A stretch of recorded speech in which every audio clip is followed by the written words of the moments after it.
Ladies and gentlemen, welcome to another video. In this video, we're going to be talking about how to use Gemini on iPhone. So let's get straight into the video.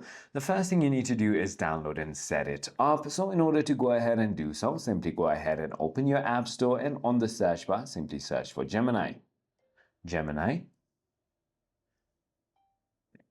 Once you've searched for it, simply click on the application and click on the download button, and then simply tap on open. Once you've done that, make sure that you are logged in into your account, and once you've done that, you can simply go ahead and start using it.